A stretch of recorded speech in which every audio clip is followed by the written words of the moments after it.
All right, so we've reloaded the environment with this updated key. And let's see whether this works now. It does. Look at that.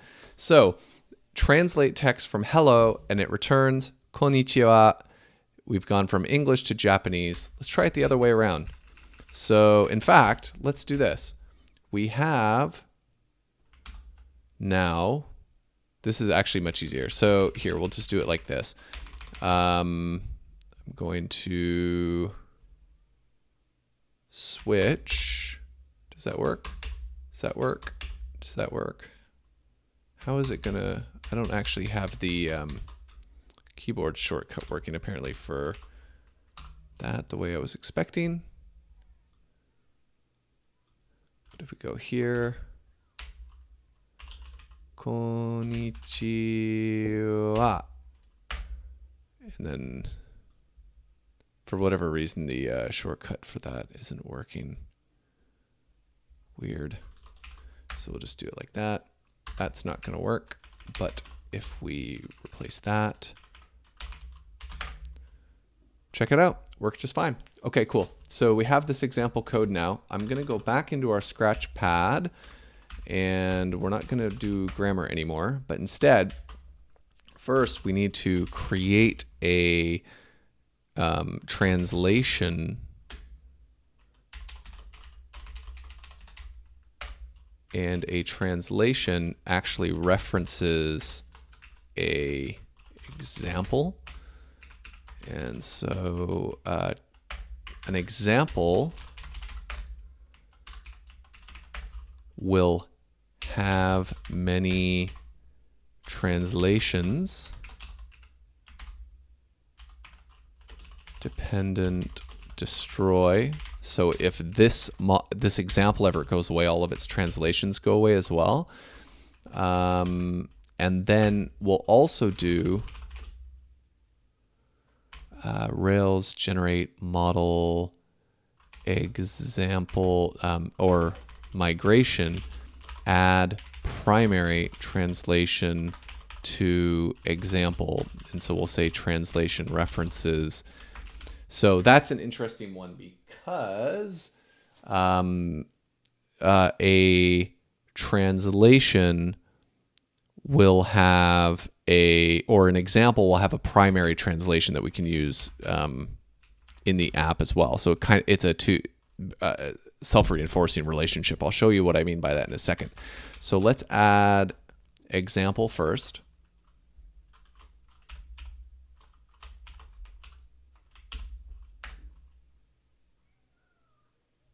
And then let's add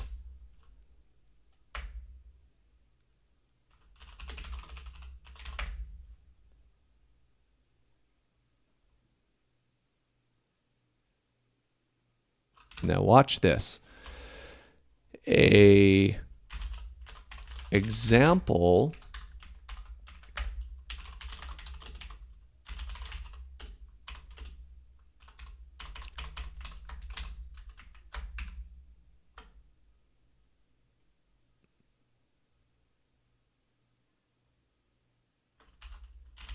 So a example has many translations, and if the example goes away, all the translations are destroyed. However, if the example is referencing a translation, we have to treat that a little different. So this translation has one example, so it belongs to an example, but it also has one example and dependent nullify.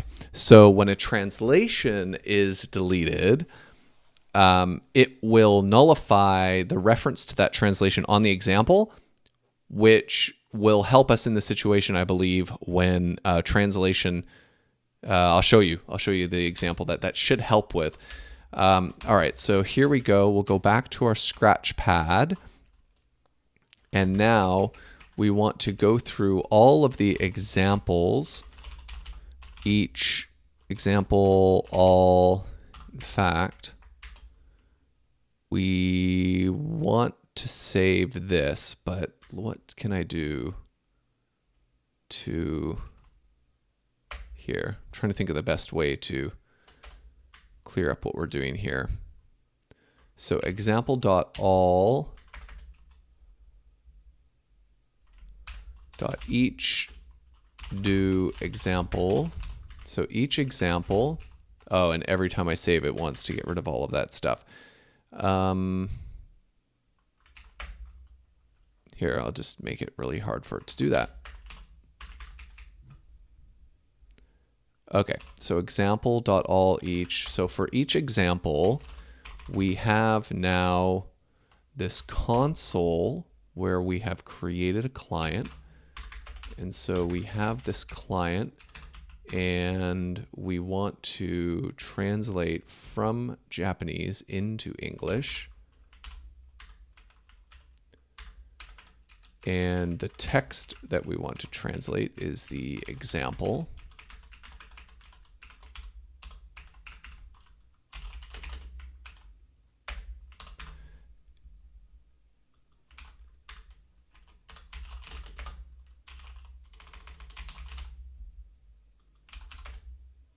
All right.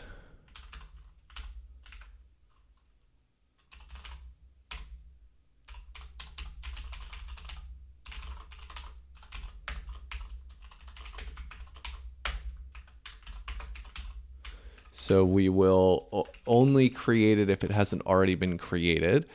But the point is that for each example, we'll add to the translations, and then we'll also make that the official translation. So example.translation is now this translation, and then we save the example as well. So here we go. Sorry, got excited there. For every example, we will try to feed it through to the API, and expected params text to be a string.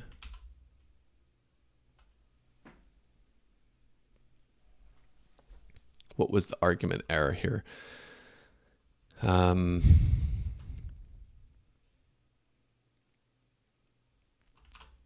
I didn't actually send the text through.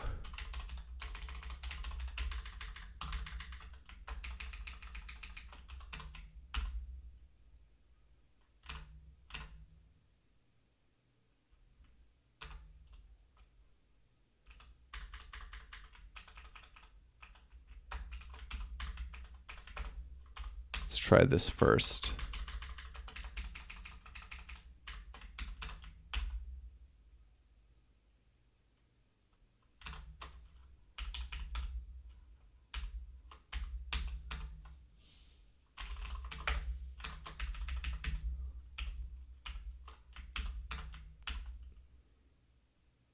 Here we go. All right.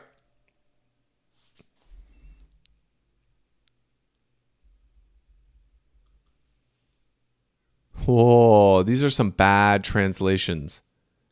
I mean, these are some really bad translations. Truly bad. These are not usable. Okay. So yesterday, the hiru was not expensive. I'm pretty sure what that means to say is that lunch wasn't expensive yesterday. Oh, these are so bad.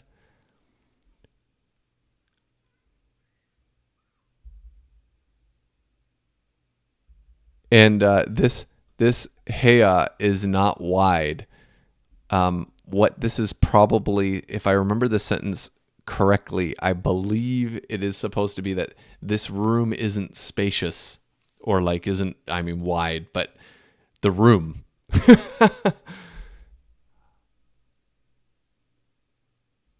These are really poor.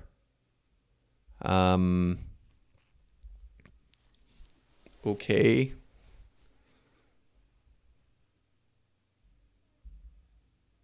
It wasn't crumped yesterday.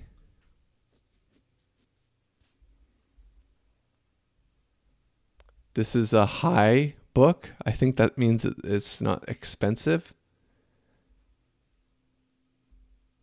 Wow. Huh. Those are really terrible. Um, I read Japan every time. Okay.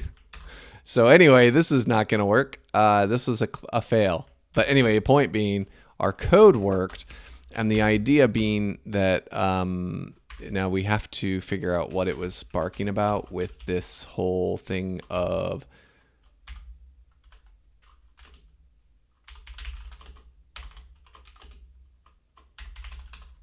let me see if that helps.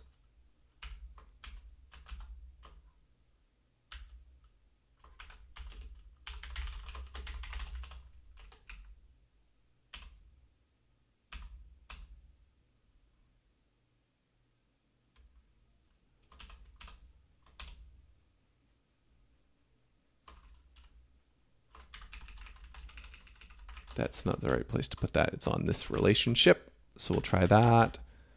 And we'll try once again to see if... Wow, that's really bad. Too bad.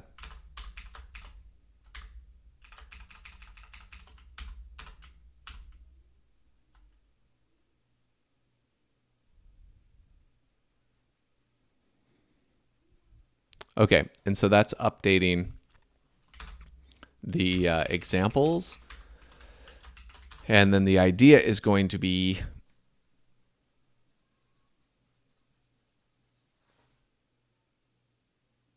that once it translates, in fact, that's fine. We can wait for it. There's about 200 of these. But the point is that it's setting the default translation for each example to be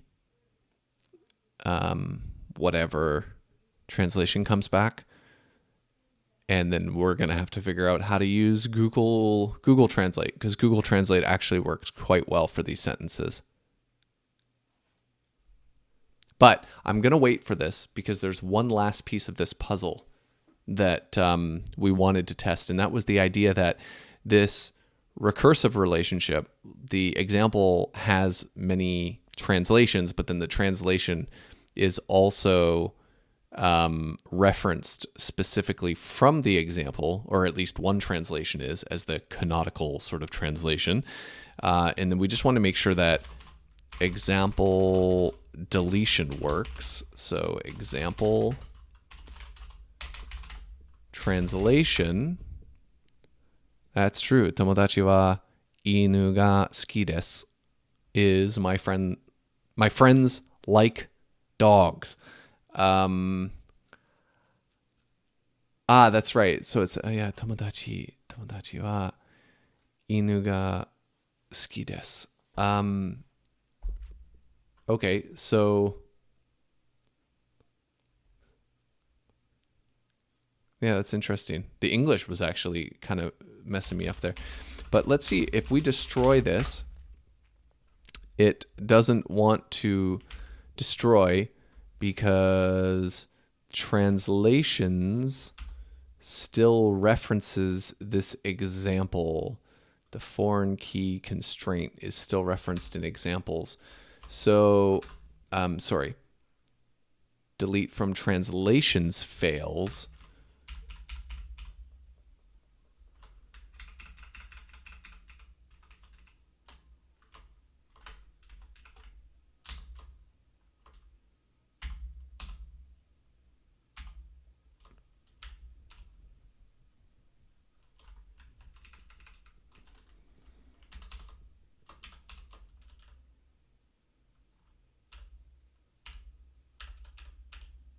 So if we look at the example, it will try to, let's see what it was trying to do here. So it was unable to update or delete on the translations table because it violated, and that was when it was trying to do a delete from translations. So it can't delete from translations because the translation is still referenced here. I thought that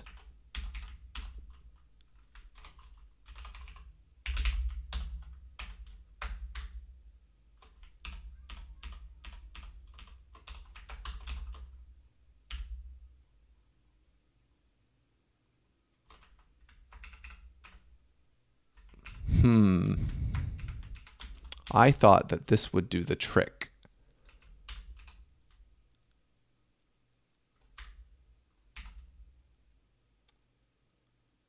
Oh, interesting.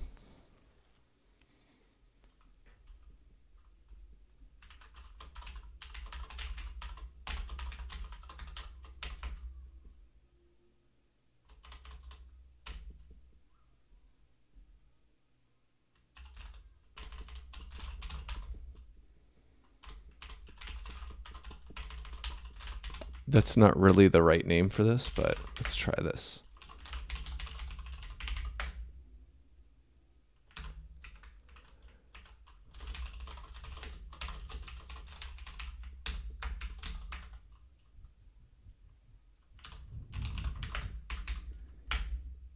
Boom, that worked. So the problem was that this name was colliding with this, so it wasn't taking effect, but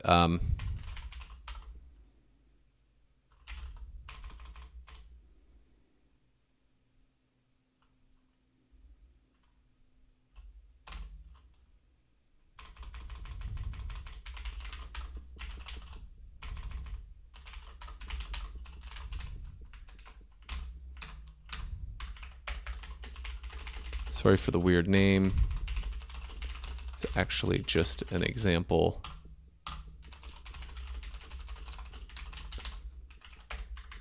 We have to do this.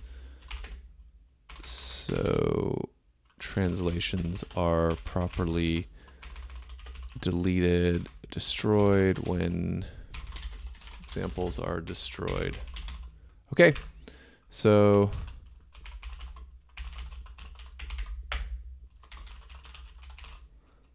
okay, that's good. That works. So next, I think we're going to have to take a look at using Google Translate at some point to improve that data. I may not do it right away because it was kind of painful enough trying to use AWS, but I already had the API keys and stuff for that, and for Google Cloud, I don't think I do.